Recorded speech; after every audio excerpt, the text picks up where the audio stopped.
¿Quién dijo que el diablo no tiene favoritos?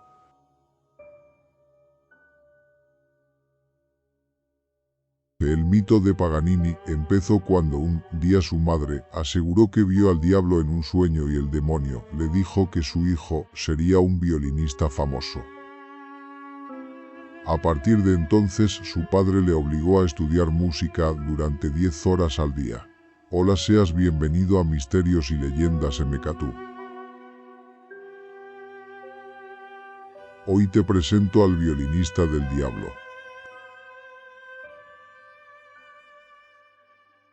El mito de Paganini se comenzó a fraguar cuando tenía 5 años. Su madre aseguró haber tenido un sueño en el que se le apareció el demonio y le dijo que su hijo Niccolò sería un violinista famoso. A partir de entonces su padre le obligó a estudiar música durante 10 horas al día.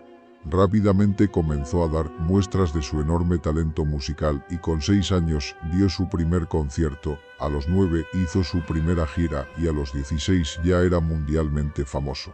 Comenzó a dar conciertos por toda Europa y su fama se elevó hasta límites inimaginables para la época, amasando una gran fortuna que dilapidaba en fiestas y juegos de azar. Además, su popularidad como músico solo era superada por su fama de mujeriego. Decían de él que a pesar de ser feo y descuidado ejercía una extraña y poderosa atracción a las mujeres. Pero lo más sorprendente de Paganini era, sin duda, su genio musical. Y no solo por crear más de 200 composiciones musicales, sino, sobre todo, por su increíble y peculiar técnica a la hora de tocar el violín. Su cuerpo alto y desgarbado poseía una flexibilidad muy especial que le permitía realizar movimientos imposibles para cualquier otro, como cruzar los codos uno por encima de otro mientras tocaba o flexionar lateralmente las articulaciones de sus dedos, consiguiendo llegar a notas inalcanzables para la mayoría de los mortales. Una de sus habilidades más aplaudidas era cuando retiraba 3 de las 4 cuerdas del violín y con esa única cuerda hacía sonar el violín como si fueran varios los que se tocaran. También era capaz de hacer increíbles pizzicatos, pellizcar las cuerdas con la mano izquierda, la mano de los trastes. Pero esta habilidad tenía un pequeño secreto y no se trataba, según se rumoreaba entonces, de un pacto con el diablo. En realidad se piensa que Paganini sufría del síndrome de Marfan, una enfermedad que afecta al tejido conectivo, lo que le da a quien lo padece largas y flexibles extremidades. Como su genialidad musical surgió a una edad muy temprana, alcanzó las mieles de éxito muy joven, pero con ese éxito vino una vida plagada por el desorden y los abusos.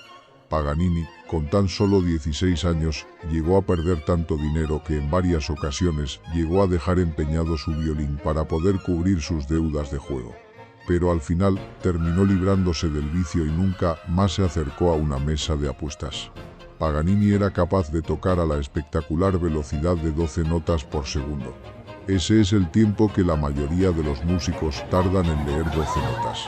También innovó con sus técnicas de memorización. Antes de él, todos los violinistas iban acompañados del programa que debía ser tocado. Paganini, a su vez, acostumbraba simplemente a subirse al escenario con su instrumento, sacudiendo su larga cabellera y poniéndose a tocar. Todo el programa estaba en su memoria. Con todo ese talento extraordinario, el virtuoso violinista se convirtió en leyenda. Asociada a la increíble velocidad que alcanzaba cuando tocaba, estaba su apariencia cadavérica, que causaba cierto terror en las personas que tenían miedo de asistir a sus presentaciones. Niccolò medía 1,65 metros de alto, era muy delgado, tanto que su cuerpo y extremidades asemejaban a líneas largas y sinuosas, de cara muy pálida y rasgos marcados, ojos de águila, oscuros y penetrantes, nariz puntiaguda, cabellera larga ondulada que caía sobre sus delgados hombros. No era de extrañar, el hombre vivió toda su vida luchando contra una enfermedad severa que le exigía una dieta rigurosa y muchas horas de sueño.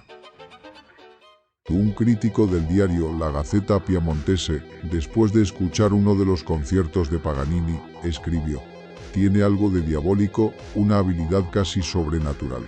Muy a menudo su violín ya no es un violín. Es una flauta, es la limpísima voz de un canario bien amaestrado. Supera las más incomprensibles dificultades con una facilidad indecible». El gran compositor alemán Felix Mendelssohn también alabó la manera en que Paganini tocaba el violín.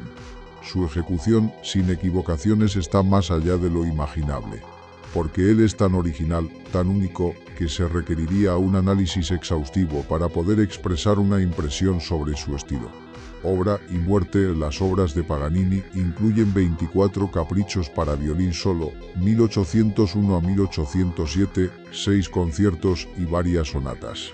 Además creó numerosas obras en las que involucraba de alguna manera a la guitarra, unas 200 piezas.